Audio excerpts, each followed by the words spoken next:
तो क्या हाल चाल है दोस्तों, स्वागत है आप सबका आज के हमारे एक और नई वीडियो में। आज का वीडियो होने वाला है हमारा part 2 of chapter number 2 of accountancy class 12, जो कि हमारा change in profit sharing ratio है। प्रीवियस पार्ट में हमने देखा था कि हमारा reconstitution of a partnership firm क्या होता है, जो कि हमारा न्यू एग्रीमेंट को जन्म देता है एक तरह से। उसके बाद हमने जाना था कि हमारा जो प्रॉफिट शेयरिंग रेशियो में चेंज होता है वो होता क्यों, उसके क्या क्या रीजंस होते हैं, उसको एग्जाम्पल के साथ हमने डिटेल में समझा था। उसके बाद हमने कुछ अकाउंटिंग एडजस्टमेंट के बारे में जाना था, जिसमें से सबसे पहले हमारी जो अकाउंटिंग एडजस्टमेंट थी, जो कि थी हमारी calculating of sacrificing and gaining ratio. और उसके साथ साथ जैसा कि मैंने आपको कहा कि हम अकाउंट्स में सारी चीज़ों के एग्जाम्पल्स के साथ साथ चलते हैं, क्वेश्चन तुरंत करते हैं, टॉपिक खत्म हुआ क्वेश्चन करेंगे। तो ये मेरी स्पेशलिटी होने वाली है। तो हमने टॉपिक खत्म किया सैक्रिफाइसिंग गेनिंग रेशियो, उसके बाद हमने एक क्वेश्चन उसको फटाक से कंप्लीट कर लिया था। देन मैंने बताया था कि जो हमारा अकाउंटिंग ऑफ गुडविल चैप्टर है उसको हम नेक्स्ट मतलब कि एज अ चैप्टर नंबर 3 हम पढ़ने वाले हैं, बिकॉज उसमें बहुत सारी चीज़ें कॉम्प्लेक्स चीज़ें, उसको छोटे में मैं नहीं पढ़ाना चाहता। Because all through your life यानी कि आप सीए करने जाओगे, आप बीकॉम करने जाओगे, आप कोई और कोर्स करने जाओगे जहाँ पे गुडविल का अगर टॉपिक है तो वहाँ पे आपको बेसिक्स क्लियर होना ज़रूरी है। इस वजह से मैं उसको एक अलग टॉपिक बना कर पढ़ाऊँगा। तो ये चैप्टर कंप्लीट होने के बाद वो हमारा गुडविल का है। अब हम पढ़ते हैं इस चैप्टर की ओर, जो कि हमारा इस वीडियो के टॉपिक की ओर सर, जिसमें हम सबसे पहले जानेंगे हमारा revaluation of assets and liability. अब हमारा क्या होता है कि रिवैल्यूएशन क्या होता है, रिवैल्यूएशन क्या होता है कि जो हमारा एसेट्स है या फिर लायबिलिटीज़ है, हमारा जब change in profit sharing ratio हुआ, हमारा रिकंस्टिट्यूशन ऑफ फर्म हुआ, तो वहाँ पे हम क्या करते हैं कि मान लीजिए हमारे पास कोई एसेट है जो 10 लाख का है, बट हम मार्केट रेट और बाकी सारी चीज़ों को जो फैक्टर्स है उसको हमने देखा। फिर हमने ये एस्टिमेट लगाया कि जो हमारे एसेट है वो हमारी 10 लाख की नहीं है, वो एसेट की वैल्यू हमारी 8 ही लाख है, हम 2 लाख उसको ओवर प्राइस दिखा रहे हैं। तो हमने क्या किया, उसको 10 से 8 लाख लिख दिया। तो ये जो 2 लाख रुपए कम हुआ वो हमारा रिवैल्यूएशन ऑफ एसेट हुआ, यानी कि हम एसेट की वैल्यू को रीवैल्यू कर रहे हैं। तो इसीलिए हम रिवैल्यूएशन ऑफ एसेट्स या फिर इसी तरीके से लायबिलिटी का हुआ। मान लीजिए कोई लायबिलिटी हमारी जो कि 1 लाख की है, जबकि उसको होना चाहिए हमारे 1.2 लाख का, उसको हमने कम दिखाया तो हमने बढ़ा दिया, तो ये क्या हुआ, हमारा रिवैल्यूएशन ऑफ लायबिलिटी हुआ। तो ये क्यों होता है, कैसे होता है, कैसे इसका अकाउंटिंग ट्रीटमेंट है, चलिए जानते हैं। सबसे पहले हमारा नीड ऑफ फॉर रिवैल्यूएशन, यानी कि रिवैल्यूएशन चाहिए क्यों। The current values of assets and liability might be different from what is recorded in the book. जो मैंने आपको बताया कि जो अभी वैल्यू लिखी है हमारी बुक्स में, ज़रूरी नहीं कि उनका करेंट यानी कि अभी के लिए हमारे बुक में जो वैल्यूज़ लिखी हैं उसके वो वैल्यूज़ अभी के करेंट के हिसाब से वो सही हो, ज़रूरी नहीं है। To reflect the true financial position at the time for the of the change we revalue them, यानी कि सही फाइनेंशियल पोजीशन दिखाने के लिए हम चेंज करते हैं, उनको रिवैल्यू करते हैं। Any profit and loss from this revaluation belongs to the older partners in their old profit sharing ratio, यानी कि अगर जो भी कुछ प्रॉफिट हुआ, कुछ भी लॉस हुआ, तो वो हमारा ओल्ड पार्टनर ओल्ड रेशियो में डिस्ट्रीब्यूट कर लेंगे। अब आप कहेंगे ओल्ड पार्टनर ओल्ड रेशियो में क्यों, बिकॉज हमारा ये मान लीजिए यहाँ पे हमारा रिकंस्टिट्यूशन हुआ, ये हमारी फर्म चलती हुई आ रही थी, जो एसेट है हमारा वो यहाँ का है, वो हमने बाद में नहीं खरीदा है, हमने इस पॉइंट पे बस उसको उसकी वैल्यू में चेंज किया है। तो यहाँ पे कौन है, यहाँ पे हमारा ओल्ड पार्टनर ही है, न्यू पार्टनर तो हमारा यहाँ पे आएगा ना। तो जब वो यहाँ पे है ही नहीं तो इस जगह का उसका हम प्रॉफिट क्यों दे दें।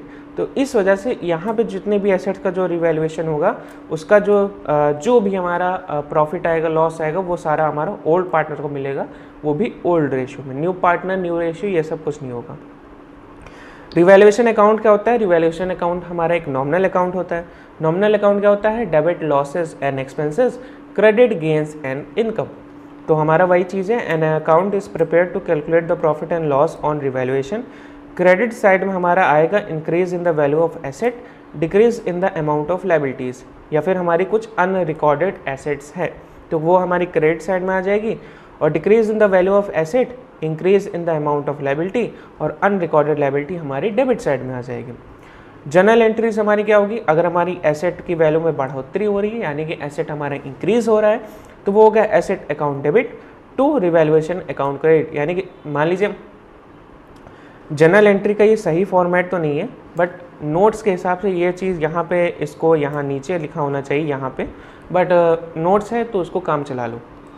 आप इसको आंसर में अपने या कहीं और ऐसे नहीं लिखना, आप प्रॉपर जो फॉर्मेट होता है उसका ऐसे एसेट यहाँ पे लिखा, फिर यहाँ पे 2 से करके थोड़ी जगह छोड़ के यहाँ पे, फिर उसके बाद ऐसे जो फॉर्मेट है उसका जनरल एंट्री का आपको पता होगा वैसे लिखना है इसको। डिक्रीज इन एसेट, एसेट अगर कम हो रहा है तो जस्ट इसके अपोजिट रिवैल्यूएशन को डेबिट कर देंगे और एसेट को हम क्रेडिट कर देंगे।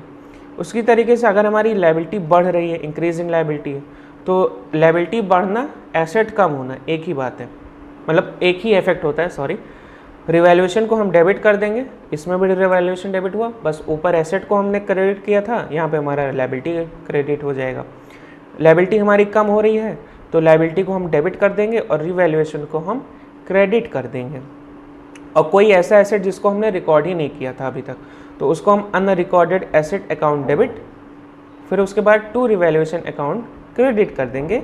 उसी तरीके से इसका जस्ट अपोजिट, कोई भी अनरिकॉर्डेड लायबिलिटी है तो हम रिवैल्यूएशन अकाउंट को डेबिट कर देंगे, अनरिकॉर्डेड लायबिलिटी अकाउंट को क्रेडिट कर देंगे। अब distribution of profit and loss account, profit and loss on revaluation, अगर हमारा कुछ भी प्रॉफिट आ रहा है, लॉस आ रहा है रिवैल्यूएशन पे, तो उसको हम डिस्ट्रीब्यूट कैसे करेंगे, कैसे बांटेंगे। तो प्रॉफिट ऑन रिवैल्यूएशन, अगर प्रॉफिट हुआ है रिवैल्यूएशन पे तो रिवैल्यूएशन अकाउंट को हम डेबिट कर देंगे। To old partners capital accounts in old profit sharing ratio को हम क्रेडिट कर देंगे सेपरेट वे में। उसी तरीके से हमारा कोई लॉस हुआ है, आप कह रहे होंगे कि भगा क्यों रहे हो सर जी, इसको समझा तो जाओ। वेट, हमारा जैसे टॉपिक खत्म होगा पूरा क्वेश्चन में लेके आया हूँ तो इसको हम अच्छे से समझेंगे। ये तो थ्योरी पार्ट है, प्रैक्टिकल मैं करवा के जाऊँगा। लॉस ऑन रिवैल्यूएशन क्या है हमारा, old partners capital accounts in old PSR debit कर देंगे, उसके बाद हमारा जो रिवैल्यूएशन अकाउंट उसको हम क्रेडिट कर देंगे। अब हमारा एक क्वेश्चन कंप्लीट कर लेते हैं जल्दी से। P&Q हमारे पार्टनर्स है, sharing profit in the ratio 2:1, यानी कि 2:1 हमारा शेयरिंग प्रॉफिट शेयरिंग रेशियो है। On changing their profit sharing ratio two 1:1, अब क्या है 2:1 से 1:1 हो गया हमारा। द फॉलोइंग रिवैल्यूएशन आज मेड, जो बिल्डिंग थी वो अप्रिशिएटेड बाई 2000। अब यहाँ पे मैं कुछ एक इम्पॉर्टेंट चीज़ मैं बताना चाहूँगा। अप्रिशिएटेड बाई, और यहाँ पे अगर लिखा होता बाई की जगह अप्रिशिएटेड टू, तो यहाँ पे जो दोनों मीनिंग है वो हो जाता है डिफरेंस। अब यहाँ पे क्या है, बाई, एक बाई है एक टू है, तो इसको मैं थोड़ा सा डिटेल में लेके यहाँ पे मैं थोड़ा सा होल्ड करूँगा और इसको समझाऊँगा, बिकॉज बोर्ड एग्ज़ाम में आप हलबला जाएंगे और आपके मार्क्स कट जाएंगे, फिर आप घर आके खोपड़ी खुजलाएंगे कि हमारा मार्क्स कटा क्यों है। तो कटा इसलिए है कि आपने ध्यान से नहीं सुना बात को। तो बात ऐसी है कि बिल्डिंग अप्रिशिएटेड बाई 20,000, बाई यानी कि अगर कोई चीज़ 1 लाख की है और वो अप्रिशिएट हो गई, अप्रिशिएट सबसे पहले मैं बता दूँ, डेप्रिशिएट वैल्यू कम होना, अप्रिशिएट वैल्यू बढ़ना, इंक्रीज डिक्रीज, इंक्रीज और अप्रिशिएट बढ़ना, डिक्रीज और डेप्रिशिएट घटना वैल्यू में। अप्रिशिएट बाई बोला यानी कि 20,000 से 20,000 से बढ़ा है, तो 20,000 से बढ़ा है यानी कि अगर कोई चीज़ 1 लाख की है तो उसमें 20,000 ऐड हो जाएगा। 20,000 कितना हो जाएगा, ऐड हो जाएगा। अब यहाँ पे लिखा होता बाई की जगह, बाई ना लिखा होता हमारा, बाई की जगह 2 हमारा लिखा होता, तो क्या करते, अप्रिशिएटेड टू 20,000, तो यहाँ पे क्या होता है अप्रिशिएटेड टू 20,000, यानी कि अब वो 1 लाख वाला एग्जाम्पल नहीं ले सकते। क्यों नहीं ले सकते, अप्रिशिएटेड टू यानी कि बढ़ करके 20,000 हो गया है। मान लीजिए कोई चीज़ 10,000 की थी, 10,000 की थी, अब वो कितनी हो गई, अप्रिशिएटेड टू 20,000। तो अब यहाँ पे हम डायरेक्ट 20,000 का अमाउंट लिख देंगे, जो भी हमारा फाइनल अमाउंट आएगा बिल्डिंग का वो 20,000 रहेगा। इफेक्ट जो रहेगा उसको हम देखेंगे, प्रॉफिट है लॉस है वो बाद में देखा जाएगा। अप्रिशिएटेड है तो सीधी सी बात है प्रॉफिट ही होगा। अगर ये लिखा रहता है बिल्डिंग वैल्यू टू 20,000 तब हम देखते प्रॉफिट है लॉस है। अप्रिशिएटेड टू 20,000 यानी कि कम वैल्यू का था, 10,000 20,000 से कम का था, अब वो 20,000 पे पहुंच चुका है, तो हमारा प्रॉफिट हो रहा है। तो ये था हमारा बाई और टू का डिफरेंस। बाई है तो जितने से लिखा है उतना ऐड या सब्ट्रैक्ट करना है, टू है तो जितने पे लिखा है उतना ही डायरेक्ट वैल्यू कर दो, फिर अपना ढूंढो प्रॉफिट है लॉस है। सिंपल सी बात है, अगेन समझ लो। बाई है तो जितने सेल है वो से है, 20,000 से बढ़ रहा है 20,000 से घट रहा है वो लिखा रहेगा। अगर 2 है तो उसको डायरेक्ट उसी चीज़ पे वैल्यू कर दो, अब वो बढ़ रहा है घट रहा है वो बाद में देख लेना। अब है हमारा debtors include an unrecorded bad debt of 2000 sorry, तो हमारा डेटर्स क्या है 2000 का बैड डेट उसमें नहीं है। तो हमारा रिवैल्यूएशन अकाउंट कुछ ऐसा दिखता है, हमने पर्टिकुलर अमाउंट जो कि हमारा रहता है उसको हमने लिखा।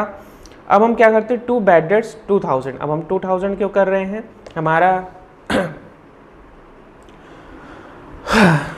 बैड डेट्स क्या हो रहा है, डेटर्स में बैड डेट्स हमारा अनरिकॉर्डेड था 2000 का, तो हमने उसको क्या किया, हमारी बैड डेट्स क्या है, लायबिलिटी है। लायबिलिटी को हम डेबिट कब करते हैं, जनरल एंट्री में देखते हैं कब करते हैं अनरिकॉर्डेड लायबिलिटी है, रिवैल्यूएशन अकाउंट डेबिट हो रहा है टू अनरिकॉर्डेड लायबिलिटी। हाँ पढ़ा है तो हाँ भैया सेम चीज़ है, जो हमने पढ़ा अनरिकॉर्डेड लायबिलिटी है उसको हमने रिवैल्यूएशन अकाउंट को डेबिट किया और बैड डेट को क्रेडिट कर दिया। अब हमारा नेक्स्ट है बिल्डिंग क्या हो रहा है, उसकी वैल्यू बढ़ गई हमारी भैया 20,000 से। बिल्डिंग एसेट होती है, एसेट हमारी बढ़ेगी तो डेबिट होगी, building account debit to revaluation account credit, तो वो हमारा क्रेडिट हो गया 20,000 से। और कुछ हमारे चेंजेस हैं नहीं, तो हम उसको ओल्ड पार्टनर के ओल्ड रेशियो में कर देंगे। अब यहाँ पे हमारा ओल्ड रेशियो कौन सा है, ओल्ड रेशियो होगा हमारा 2:1, बिकॉज 1:1 तो हमारा न्यू प्रॉफिट शेयरिंग रेशियो है। तो जो हमारा बैलेंस यहाँ पे आएगा 20,000 माइनस 2,000, 18,000 हमारा जो इस साइड आया है, तो हमारा यहाँ पे डेबिट अप साइड आया है। तो डेबिट साइड अगर हमारा आता है तो वो हमारा प्रॉफिट होता है, तो प्रॉफिट हुआ तो अब हम क्या करेंगे, उसको डिस्ट्रीब्यूट कर लेंगे ओल्ड पार्टनर में। तो हमने क्या किया, to profit on revaluation transfer to P's capital account, यानी कि पी के कैपिटल अकाउंट में डाला 2/3 ऑफ 18,000 जो कि हमारा 12,000 हो जाएगा, और क्यू के कैपिटल अकाउंट में 1/3 ऑफ 18,000 जो कि हमारा 6,000 हो जाएगा। तो इसी तरीके से हमारा जो 20,000 है वो हमारा बैलेंस आ गया, हमारा रिवैल्यूएशन अकाउंट क्लोज हो जाएगा। जर्नल एंट्री देख लेते हैं। सबसे पहले हमारी building account debit to 20,000, revaluation account to 20,000, being appreciation in the value of building की वैल्यू हमारी बढ़ गई। रिवैल्यूएशन अकाउंट को डेबिट किया 2,000 से, बैड डेट्स को क्रेडिट किया 2,000 से, being unrecorded liability, unrecorded bad debts या फिर अनरिकॉर्डेड लायबिलिटी रिकॉर्डेड, जो भी आप बोलना चाहो वो सब कुछ नहीं है। अब लास्ट हमारा जो हमने प्रॉफिट को डिस्ट्रीब्यूट किया उसकी भी जर्नल एंट्री लिखेंगे। Revaluation account debit 18,000 to P's capital account 12,000 to Q's capital account credit 6,000। हमने उसको किया being the profit on revaluation distributed in the old sharing ratio. तो इस तरीके से जो हमारा टॉपिक है वो हो जाता है खत्म। तो इस वीडियो को मैं यहीं पर रखूँगा, वीडियो थोड़ा सा छोटा रहेगा। हमारे रेगुलर वीडियोस मेरे 20 मिनट्स के होते हैं, इस वीडियो को मैं थोड़ा सा कम रखूँगा बिकॉज मुझे कुछ काम है।